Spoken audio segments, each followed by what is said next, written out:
she's maybe a little overwhelmed, and I don't think she'll do much talking. There you go, Coach. Yeah, I'll get right here.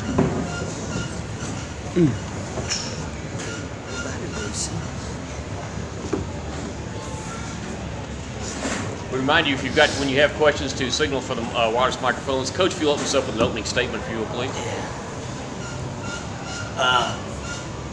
What a night for center basketball. What a night for center college. In the dictionary, nirvana is a state of perfect happiness, and that's me right now, and I think it's our guys as well. Obviously, we lost to a very good Kentucky team. I know that they've got a lot of learning to do, but 8 of 14 from 3, everything we tried to do, we did well, and they just devastated us shooting the ball, 52-17 on the glass. I think we'd all agree that they're better than they were 1 week ago. So, but just very, very thankful. Can't thank Coach Cal and Wayne Peavy and Kentucky basketball enough for an amazing night for these guys up here and the guys in the locker room. This time we'll take questions for the coach or student athletes. Larry, you got a microphone? Oh, I'm sorry. I'm sorry. Go ahead. Coach, with such a huge height disadvantage against Kentucky, your guys attacked the rim over and over. Was that the game plan, or was it just kind of nerves and I'm just going to go this way? No, it was totally the game plan. We pretty much said, hey, we've got, this is 2.5 weeks for us in. We probably had maybe 15 offensive sets in. A lot of stuff we just, I take that back. We probably had 7 or 8 offensive sets. But we just said space it, drive it, because Kentucky's going to take us out of all of our sets anyway. I mean, defensively, and I think our guys will say this, they are devastating.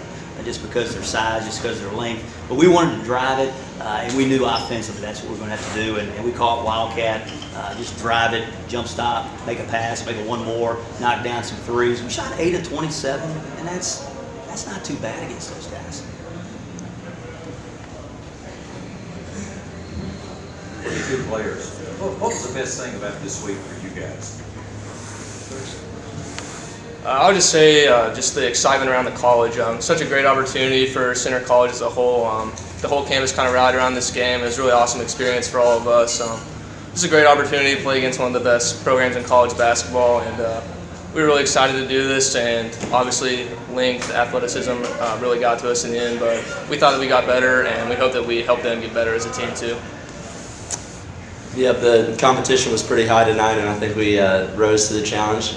So we're just thankful for Kentucky and having us here, and what better way to play in Rupp Arena. So there's a lot of history behind this arena, and we're really thankful to be able to play here.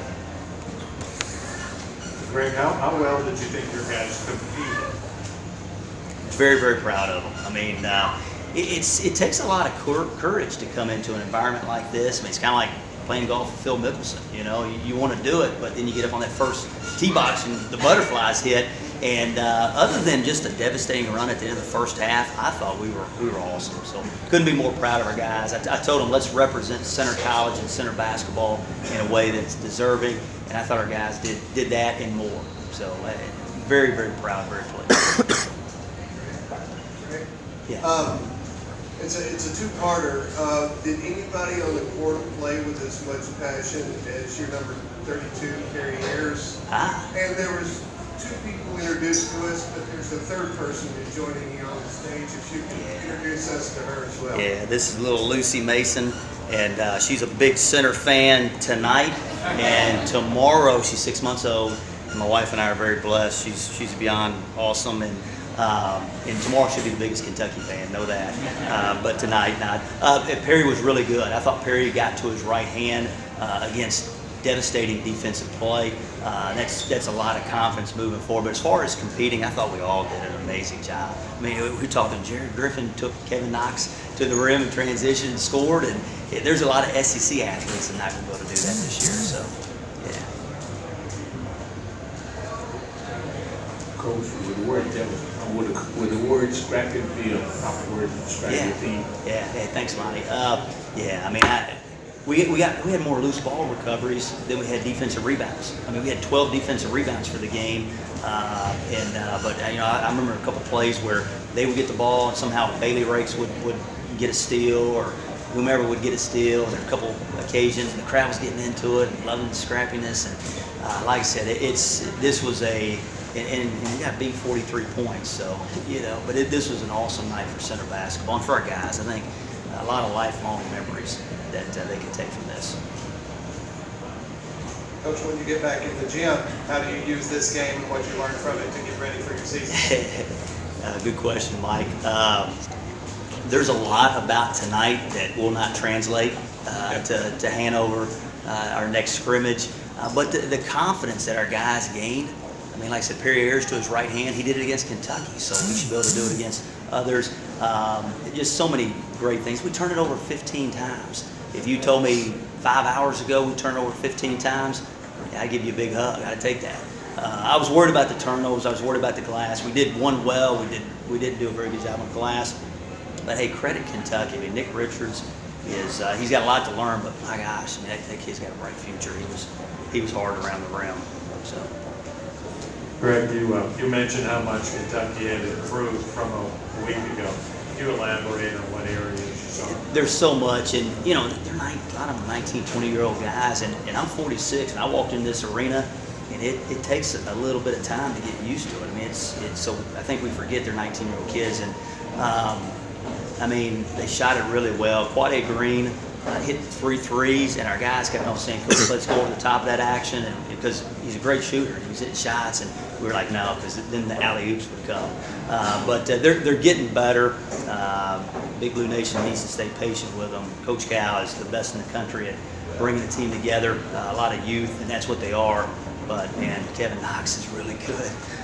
Nick Richards is really good tonight. Diallo, I think he's got a gear that we didn't see tonight. But there are a lot of special players. And one thing our guys talked about was how good of guys they were on the floor.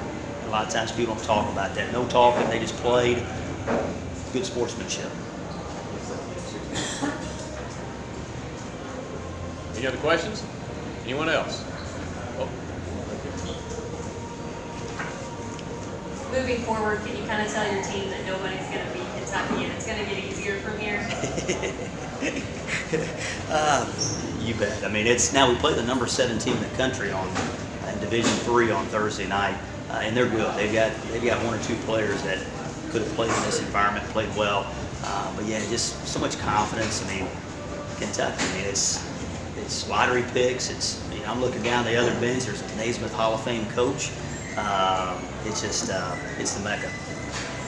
But yeah, our guys. I mean, there's no question we have confidence from this, even in getting beat 43 points. Anyone else? Anyone else? Just any other hands? All right, not Coach. Student athletes, thank you very much. Thanks. Hey, Jerry, can you